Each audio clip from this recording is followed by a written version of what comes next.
প্রথম ছবি থেকে আমি আলহামদুলিল্লাহ আমার সুন্দর সুন্দর অ্যাওয়ার্ড অ্যাচিভ করা শুরু করেছি। 3টা শোকেজ অলরেডি ফুল। আর এই তো এখন তো ইদানিং আরও বেশি।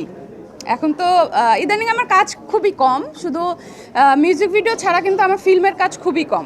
তারপরেও যে আমার গত কাজের হিসাবে আমাকে এখনও যে সুন্দর সুন্দর এরকম অ্যাওয়ার্ড আমাকে দিয়ে যাচ্ছে, এটার জন্য আমি অনেক কথা বলতে গেলে তাকে অবশ্যই সাপোর্ট করা অ্যাজ এ ওয়াইফ হিসেবে আমার দায়িত্ব, এবং আমি আমার জায়গা থেকে তাকে সম্পূর্ণ সাপোর্ট করি। সেই থেকে হচ্ছে কিছু কিছু ভালো কাজ, ভালো গান যেগুলো আমার পছন্দ হয়, আমি যেহেতু নাচের মেয়ে, নাচের গানগুলো আমি রেখে দেই নিজের জন্য করার জন্য। সাপোর্টটাই হচ্ছে মেইন কথা। আর মিউজিক ভিডিও, আমি তো মিউজিক ভিডিওর মেয়ে না, আমি ফিল্মেরই মেয়ে। ফিল্ম করতে চাই, এখনও করতে চাই, ভালো কোনো সিনেমা আসলে অবশ্যই করব। নাচটা অ্যাকচুয়ালি ভেতর থেকে থাকতে হয়। ওর আগে থেকে একটু নাচের প্র্যাকটিস ছিল, এবং হয়তোবা ওইভাবে করতো না, নাচ করার ওইভাবে সুযোগও পাইনি।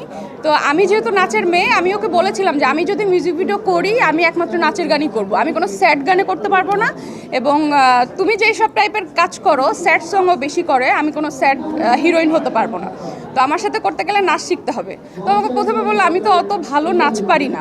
তো আমার ঠিক আছে, আমি তোমাকে হেল্প করব। তো কোনো মিউজিক ভিডিও শ্যুট করার আগে 2-3 দিন ও হচ্ছে নাচে প্র্যাকটিস করে, আর বাকিটা হচ্ছে ঘরে খুব সিম্পল সিম্পল কথা নিয়ে গান বানাতে খুব পছন্দ করে। কারণ এই কথাগুলো হচ্ছে অনেক ছোটোবেলা আমরা ছড়াতে পড়েছি।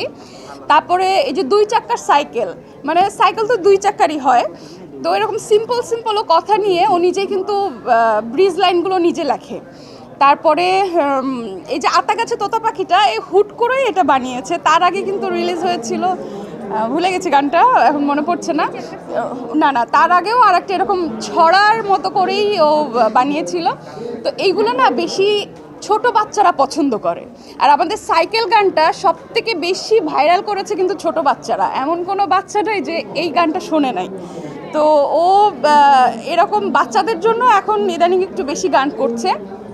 হঠাৎ করে ও বসে বসে চিন্তা করতেছে, আচ্ছা তখন আমি মনে হয় ডালিম খাচ্ছিলাম, হ্যাঁ।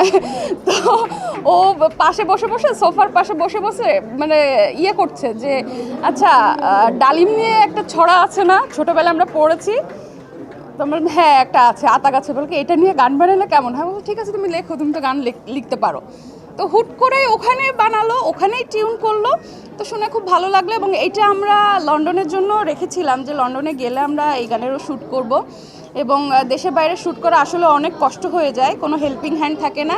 বাট এটার এক্সপিরিয়েন্স আসলে অনেক ভালো। আমরা গানটা গতকালকে রিলিজ দিয়েছি, রিলিজের আগ থেকেই কিন্তু এই গানের ব্রিজ লাইনটা এত বেশি ভাইরাল হয়েছে।